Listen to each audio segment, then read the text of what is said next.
So according to the Congressional Budget Office, the shutdown had cost the American economy an estimated $11 billion. Now, $3 billion of it was never fully recovered. Expanding our money supply because the Fed has been restricted. I'm going to explain that. Credit card loans, car loans, those are short-term borrowing rates, and they are low right now. Microsoft and Google came out and said, we're not going to reduce our billions of dollars of spending.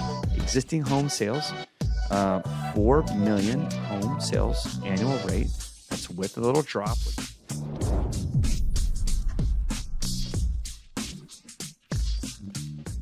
Coming to you live from Corona, California.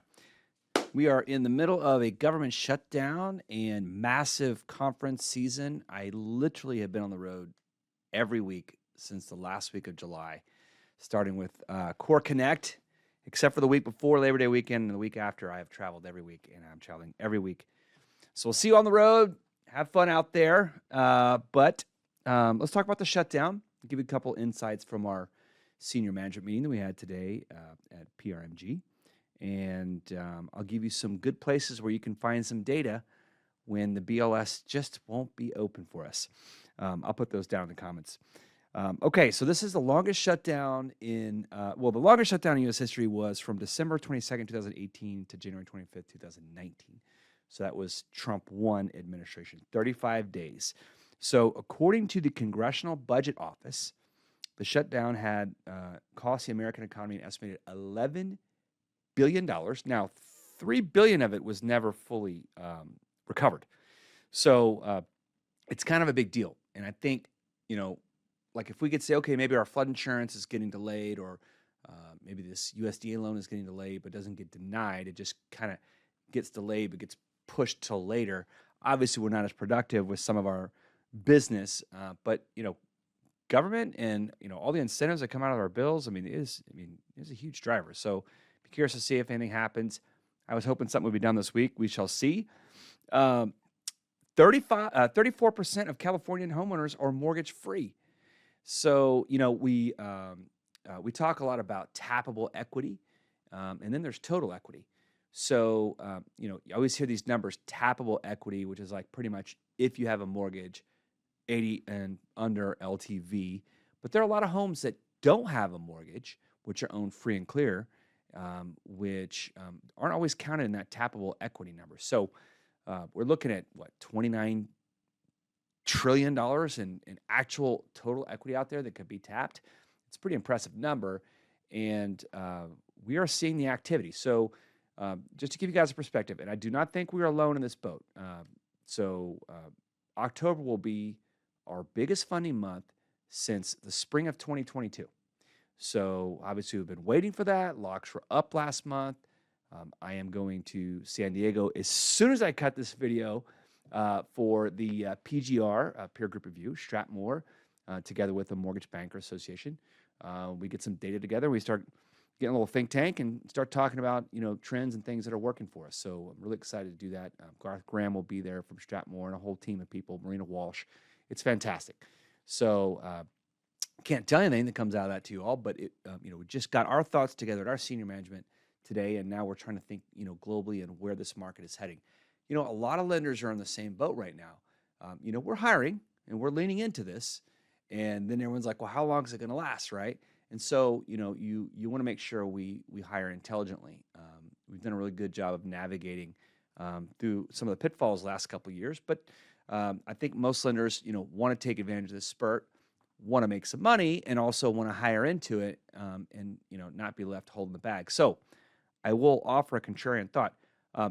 I don't know when we're going to jobs report data, but listening to Austin Goolsbee, who is a Fed member, talk about the quality of the BLS, tell me it's the highest quality jobs data that exists in the world. My first thought was, I don't believe you, because we have all these revisions a year later. And so if that's the highest quality, I think we can do better. So I'm going to put a list I got from a Seeking Alpha, and I know it's the gold standard of data, but it always seems to get revised. But I'm going to put a list that I copied from a Seeking Alpha article over the weekend that talks about a ton of different areas where you can get alternative data if you're itching. for such. And there's some fellow data geeks out there, and so how long will this refi boom last? How long will this boom last? Just watched today's MBS highway video. Barry and Dan and team did a good job of saying, it's a stat that I've seen out there before, and I've also quoted. If we get rates down to the average 30-year fixed rate, let's call it 6 1/8, there could be as many as 5 million borrowers out there in the money. So whether that's for refinance activity, for 75 basis points or more benefit on note rate. Now, in some areas, obviously the loan amounts are larger and the tax amounts are going up and insurance is going up. Some people are refinancing for even just 50 basis points, just to take advantage. So last 3 years, we've been, financing and providing liquidity and building communities for purchase business at higher rates than exist today. So I know that everyone is busy.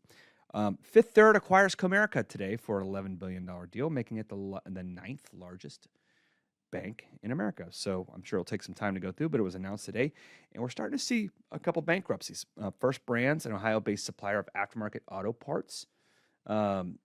It adds to the troubling concerns of the auto industry, because where's it going to go? I'm about to hop in my Tesla, absolutely exhausted, and have to drive an hour and a half to hour and 40 minutes, and I will be driven, and don't have any, a lot of parts in there. Just don't have a lot of. I don't go to gas stations and deal with all the shady, seedy, weird people. Yes, even in Orange County, there's plenty of that, And I don't even oil change where I go there, and they try and hustle you. Well, you need an engine flush and a serpentine belt. The auto industry is definitely changing. It's changing right in front of our eyes. And so I'm not saying that EVs are for everyone or Teslas are for everyone, but I could tell you that the full self-driving and robo-taxi service that's coming will absolutely be a game changer, just like Uber and Lyft were, and just like the smartphone were. So you heard it here. And so these kinds of things, obviously AI and innovation are making us more productive and compressing time and helping us do more stuff. We talk about it in our business all the time. We talked a lot about today. I'll be at IMN. They have an AI summit there at Dana Point. So we'll be going from San Diego to Dana Point. Go check that out. I'm on a panel on Thursday before I hop a flight and go watch my Longhorns. Hopefully we could beat OU with their injured quarterback. I think we can shock the world there in Dallas at Texas OU. And but yeah, it's very interesting to watch, these bankruptcies, these auto part companies, and there's a couple of them that have happened. Tricolor's another one that went out of business. When markets are at like this peak, you start to see things that are, if there's gimmicking going on with financing, or if there's over leverage in the market, when you see there's a lot of money flowing right now in the stock market, ripping at all-time highs. I'm not a financial advisor. I'm not responsible for your losses, only your profits. But, you start to see some weird stuff happen, if there's any stalling out in different kinds of markets. So we'll keep an eye on that. Other than that, not a lot to talk about. I'll get back to y'all Thursday. Hopefully from the AI Summit, I can do it during the day and kind of highlight some of the things that are going on there that IMN is putting on. And, as far as our senior management meeting today, again, we're pretty fired up. Had a big month last month and another one this month. And, we're working on all of our initiatives, new technology in all three of our channels, retail, wholesale, correspondent. And we're just investing in our time and our people. And we're ready to rock. So hope you are too. Let's make the most of this hay while the sun shines. Make the hay while the sun shines. We don't know how long rates will be this low. One good jobs report, whenever that comes back, could send rates up for a little bit, and then we'll have to sit around and grind it out until the beginning of spring purchase season. So let's get after it. Cheers. Hey, it's KP coming to you live from Dana Point. Got my Total Expert socks, and for the second time ever, I have a guest on my LinkedIn video. Almost never do that. Anyway, me and Chuck Sisson over here, Mason McDuffie, we just got done with this IMN, AI Summit is what it was. Almost intelligence. Yeah, almost intelligent. Did you like that? I totally made it up at the end there. Speaking of AI, you guys know, here, we'll go to the biggest AI project in America, which is Tesla. And we are going to show you, this is how easy it is, right? John Wayne. Oh, that's the address. I want a point of interest. Sure, I'm really selling it right here, aren't I? So I'm gonna enter my house address because it's the same spot. Anyway, so boom, done. There's the route. We're off to the race. So it was really good. We had a chance to talk about a lot of projects. I thought Rocket and Better Mortgage being in there. Dr. Rick Rock had a panel he moderated. You had a great panel. You and I were doing a lot of deflecting to Really smart people. really smart people. I had a moderation panel. Elise from Figure. Russell Petty's got a broker shop and some tech. Damon has his own boutique shop. And then Alec Hansen, my neighbor, revenue officer at Loan Depot. And it was pretty cool. Any takeaways? Anything fun? Well, I mean, you expect a lot from the big guys, like you said, well, Rocket and Better. But when I saw Russell Petty and realized how many like micro organizations compared to a Rocket are doing amazing things and are building businesses on it. And I thought that was like one of the most inspiring things. Yeah. He's a top 50 originator in the broker channel. What do you think about this self-driving? Is this your first experience with full self-driving? I mean, I am. Well, it's the car or you, and it's you don't like in the car. Yeah. It's actually a fair point. It's much safer than me. So is the government still shut down? There was a chart I saw, one of those old diagrams. Is the government still shut down? Does the government still want to take money out of our pockets? The answer is yes. So then it goes back and says, is the government still shut down? So they're arguing about how much money to take out of our pockets as opposed to just leaving the budget as is for like 60 days. So anyway, no update there. I'm starting to see some emails about the IVE system at IRS potentially being halted. Obviously borrow permissible data, 8821C data, seeing Halcyon stuff out there has been a nice boost for that. So, who knows how this government shutdown is going to end. Polymarket said 20 days, now says 25 days. So we'll see how that all breaks down. I think, it's probably fair. I ended with a comment from Peter Lynch, famed investor. I mean, like 60% return for years at the Magellan Fund. And, Josh Brown, downtown Josh Brown, CNBC analyst, contributor on the Compound, great podcast. One of the few that I actually watch. He was talking to Peter Lynch, and he was talking about AI taking jobs. And what do you think? And he brought up, AT&T back in the day, employed, the million people at their time. They got broken up in a workforce of 100 million people. And so now, got broken up into 9 baby bells, and now there's really just 3 left, T-Mobile, Verizon, whatever the other one is. I don't know.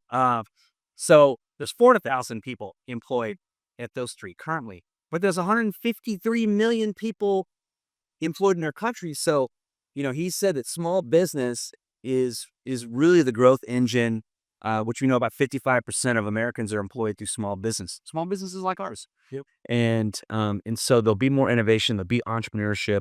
And so, we have a lot of talk about AI taking jobs, but Peter Lynch and many others think that, small business will continue to step in just like, our economy keeps growing.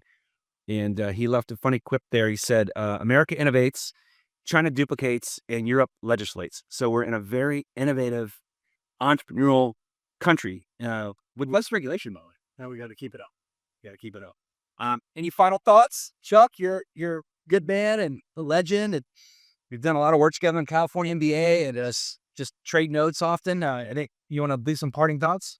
Just how optimistic I am about the future, of the country, about AI having a positive impact, but also just for all of our companies out there. This was an inspiring time for us to figure out that big or small, it's really up to you to innovate and make it happen, and all the tools are there. So that's my take on it, Rich. Hey, man, all said. Love it. Always positive. All right. Remember burnt orange. Don't sleep on Arch Manning. You know why Texas doesn't fall into the Gulf of Mexico? It's because Oklahoma sucks. See you in Dallas. Hook 'em. You've been listening to KP Talks Dollars and Cents, a top-rated show for those who want to learn about the economy and mortgage environment.